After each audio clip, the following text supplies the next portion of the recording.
Olá, paz do Senhor a todos. Eu sou o professor Danilo Santos e que alegria poder conversar sobre um assunto que, para mim, é simplesmente apaixonante: a análise discursiva de textos bíblicos. Sabe, muitas vezes, quando a gente se aproxima do texto original, seja hebraico ou grego, o nosso foco principal, quase que automático, é traduzir. A gente quer achar a palavra certa em português para cada palavra do original. Isso é fundamental, claro, mas não é tudo. E se eu dissesse que a própria arquitetura do texto, o jeito como o autor organizou as frases, a lógica que ele usou, e se isso revelasse uma camada de significado tão ou mais profunda que as palavras isoladas? Pois é, o nosso objetivo aqui hoje é exatamente esse: ir além da tradução superficial para entender o fluxo do pensamento do autor. É tentar entrar na mente dele e perceber qual era a ênfase que ele queria dar. E para fazer isso de um jeito bem prático, a gente vai usar um estudo de caso fantástico, que é o discurso de Deus a Moisés, lá em Êxodo capítulo 6. Então se preparem, porque a gente vai olhar para a Bíblia de um jeito que talvez seja completamente novo. Bom, e para que ninguém se perca no caminho, está aqui o nosso mapa.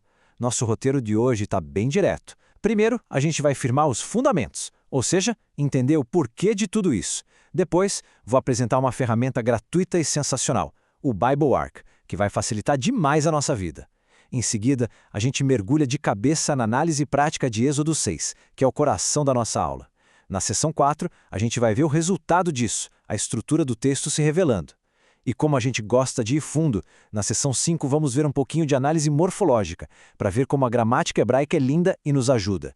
E por fim, a gente amarra tudo falando das aplicações práticas para a nossa vida, para o nosso estudo e para o ministério. Vamos nessa? Então vamos lá, começando pela base de tudo, os fundamentos. Antes de a gente sair aprendendo o como fazer, a gente precisa ter muita clareza do porquê fazer. Afinal, por que a estrutura de um texto é tão vital? Será que não é suficiente só entender o que as palavras significam? A resposta é um sonoro não.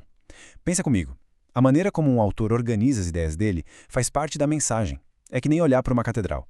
A gente pode fazer uma lista de tudo que tem lá: pedra, madeira, vidro, mas essa lista não nos diz nada sobre a beleza e a grandiosidade da obra.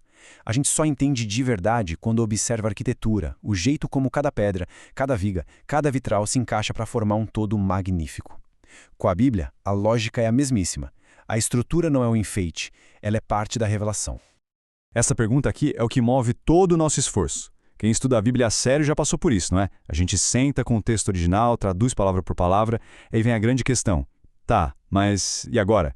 Qual é a ideia principal aqui? O que é mais importante? O que é só uma explicação secundária? Como uma coisa se liga na outra? A gente fica com um monte de peças de quebra-cabeça na mão, mas sem a imagem da caixa para saber como montar.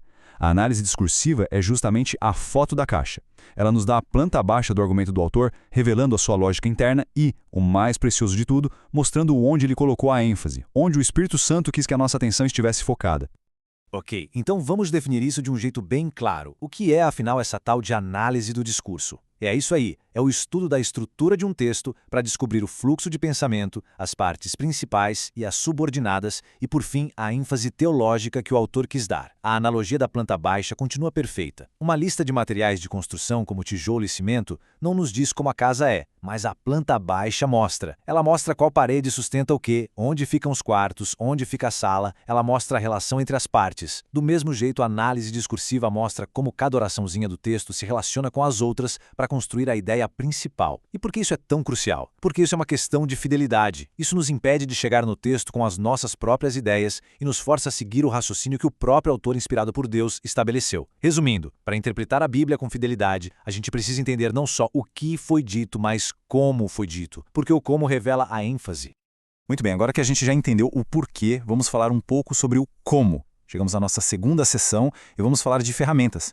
E eu sei que nessa hora muita gente já pensa: lá vem, isso parece complicado, vou precisar de um software caríssimo, daqueles de $300 para fazer isso, né? E a notícia maravilhosa é que não. Eu quero apresentar para vocês uma ferramenta que, olha, é um verdadeiro presente para a igreja. É o BibleArc.com. Ele é gratuito, online, poderoso e foi desenvolvido pelo pessoal do Bethlehem College and Seminary, o seminário fundado pelo John Piper. O objetivo deles foi exatamente este: criar um recurso que tornasse essa análise visual, intuitiva e acessível para qualquer pessoa que queira se aprofundar nas escrituras. E dentro desse site, a função que a gente vai usar se chama phrasing, que a gente pode traduzir como fraseamento. E o que é isso? É basicamente uma técnica visual para a gente desenhar o mapa do texto. A ideia é genial de tão simples. A gente usa o recuo do texto, a indentação, para mostrar a hierarquia das ideias. As ideias principais, a espinha dorsal do argumento, ficam bem à esquerda. Já as ideias secundárias, aquelas que explicam, que dão a causa, o propósito ou a consequência de outra, a gente coloca um pouquinho para a direita, embaixo da ideia a qual ela está ligada. É como se a gente estivesse montando um esqueleto, um organograma do texto. E essa representação visual, gente, transforma um bloco de texto todo linear num mapa lógico que deixa o argumento do autor cristalino. E agora, chegou a hora. O coração da nossa conversa. É o momento de colocar a mão na massa. Na seção 3, a gente vai deixar um pouco a teoria de lado e vai aplicar esse método passo a passo num texto bíblico de verdade. E não escolhemos qualquer texto. A gente vai direto num discurso denso, poderoso e fundamental do próprio Deus a Moisés, em Êxodo capítulo 6, versículos 2 a 8. É aqui que a teoria vira prática, que os conceitos ganham vida.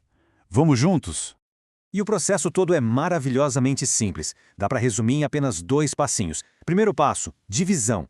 A gente vai pegar o texto e vai literalmente fatiar ele em pequenas unidades de pensamento, que são as orações. A dica de ouro aqui é procurar os verbos. Geralmente, cada verbo é o centro de uma nova oração. Segundo passo, subordinação.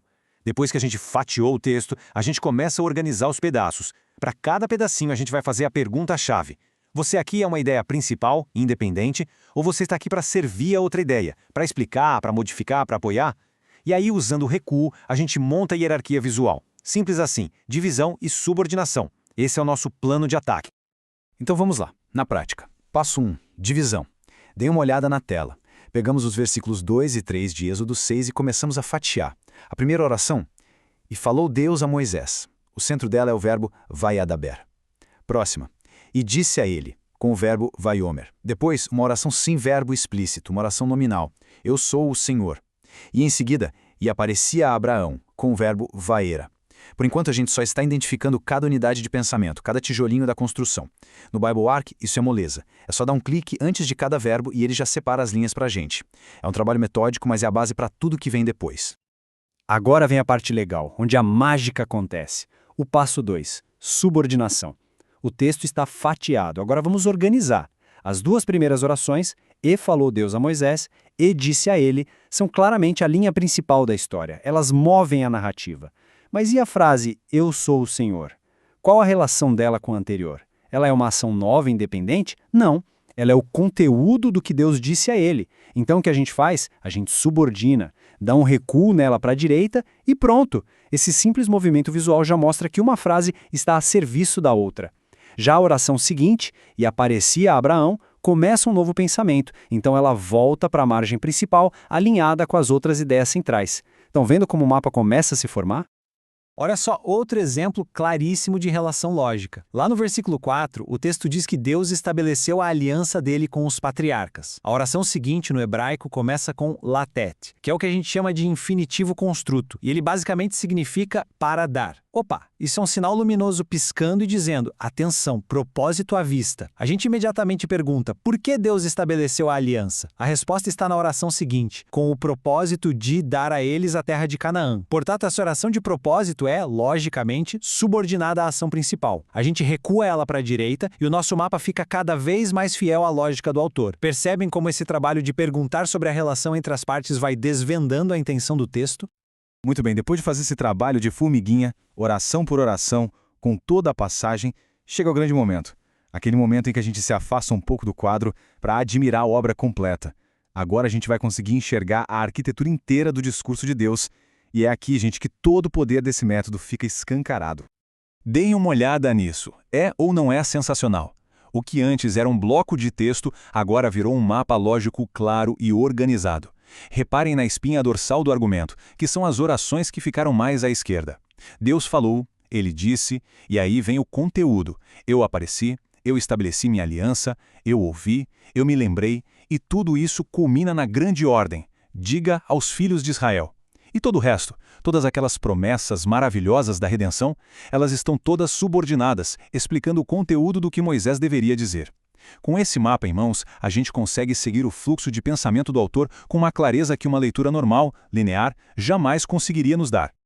E quando a gente tem essa visão panorâmica, começamos a enxergar pérolas, detalhes literários e teológicos que antes passavam totalmente despercebidos. O primeiro deles é uma figura de linguagem chamada inclusio. Basicamente é como fazer um sanduíche. Reparem que o discurso de Deus começa, lá no fim do versículo 2, com a declaração Eu sou o Senhor, Ani Yehuvá, e termina, lá no fim do versículo 8, com a mesmíssima frase. Isso não é por acaso, de jeito nenhum, o autor está criando uma moldura teológica. É como se Deus estivesse dizendo, olha, tudo que eu vou falar aqui no meio, que vou libertar, que vou redimir, que vou tomar como povo, que vou dar a terra, tudo isso está encaixotado, garantido e fundamentado em quem eu sou, YH da aliança. A própria estrutura reforça a mensagem. E tem mais. Se a gente olhar de perto para os versículos 4 e 5, a gente encontra outra estrutura belíssima e super sofisticada, o quiasmo. É um nome meio estranho, mas a ideia é como um espelho, um padrão ABB'. Olha só, em A, Deus diz, estabeleci minha aliança. Em B, ele diz, eu ouvi o gemido. Aí o padrão se inverte. Em B', que espelha o ouvir, ele diz, e me lembrei da minha aliança. E o que o lembrar da aliança B' tem a ver com o estabelecer da aliança A é que o lembrar aciona a promessa. Então o lembrar da aliança resulta na ação redentora que virá em seguida. O autor está conectando teologicamente de forma poética a promessa do passado com a salvação do presente. Isso não é só um enfeite literário, gente. Isso é teologia da mais alta qualidade, construída na própria forma do texto. Vocês acharam que já estava bom? Pois dá para ir ainda mais fundo. Agora a gente vai dar um zoom e olhar para o DNA das palavras, especificamente para a forma dos verbos em hebraico. É o que a gente chama de análise morfológica. E o que ela mostra é que a gramática não é só um monte de regra chata, não. A gramática é um sistema de sinalização que o autor usa para nos guiar pela história. Hoje em dia, softwares bíblicos como Logos ou outros nos permitem até colorir o texto com base na forma verbal. E aí os padrões saltam aos nossos olhos de um jeito incrível. E para entender o que essas cores significam, a gente precisa de uma pequena legenda, como se fosse um mapa. Na narrativa hebraica, cada tipo de verbo tem uma função principal. Por exemplo, o perfeito consecutivo é o motor da história. Quando a gente vê esse tipo de verbo, é o sinal verde. Siga em frente, a história está andando. Já o verbo no perfeito simples, geralmente, é o sinal de informações de contexto.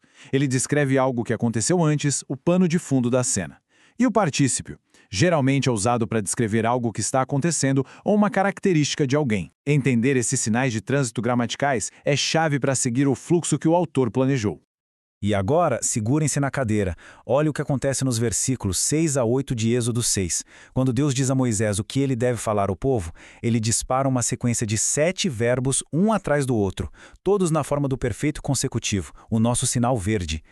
E eu vos tirarei, e eu vos livrarei, e eu vos resgatarei, e eu vos tomarei, e eu serei, e eu vos farei entrar, e eu a darei.